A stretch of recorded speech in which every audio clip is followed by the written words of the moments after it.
ఈ రోజే డౌన్లోడ్ చేయండి, మీ ఫేవరెట్ షోస్ చూడండి.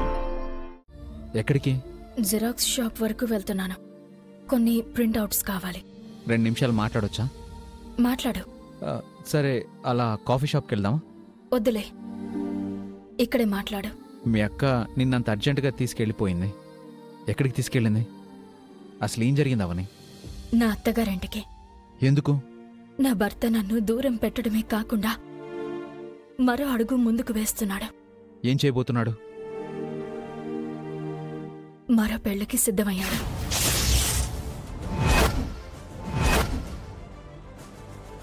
వాట్? ఇది నిజమా? ఇది నిజమా కల అని నాకే ఆశ్చర్యంగా ఉంది. కలలో కూడా నా బావ లాంటి పని చేయడానుకున్నాను. ఎవరెన్ని చెప్పినా వినడానుకున్నాను. ఎన్ని రోజులైనా నా గురించి ఎదురు చూస్తాడనుకున్నాను. నేను అనుకున్న దానికి, ఆయన చేస్తున్న దానికి, నేను నమ్మిన దానికి, ఆయన సిద్ధపడ్డదానికి ఏమాత్రం సంబంధం లేదు.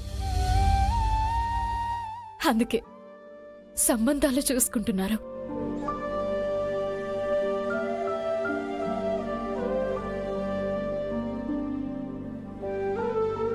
నాతో నడిచిన 7 అడుగులను నా బావ మర్చిపోయాడు. మరో మనిషితో 7 అడుగులు నడవాలని అనుకుంటున్నాడు.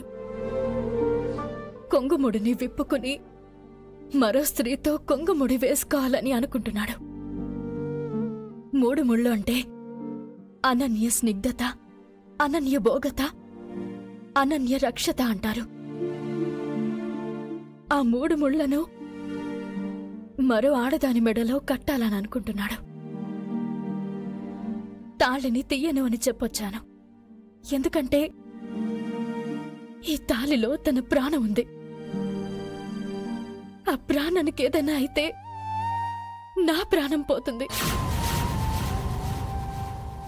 పెళ్ళైన ఏ ఆడపిల్ల అత్తారింట్లో 4 నెలలు మంచిగా గడిచాయని సంబరపడిపోకూడదు.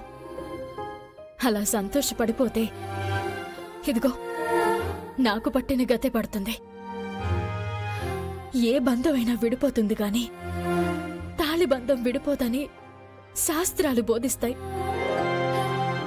అది నిజమని ఎలా నమ్మాలి? బ్రహ్మ ముహూర్తంలో పడిన తాళికి బలం ఎక్కువని అంటారు. నా తాళికి ఆ బలం ఏది? నా తాళి ఎగతాళైపోయింది. తన జీవితంలో నేనుండకూడదు అనుకుని తన జీవితం తాను చూసుకోవాలని అనుకుంటున్నాడు. అందుకే తన దారికి నేను అడ్డు వెళ్ళకూడదు అని నిర్ణయించుకున్నాను. ఇక మిగిలింది ఆ దైవమే చూసుకుంటుంది. సరే సత్య, నేను బయలుదేరతాను.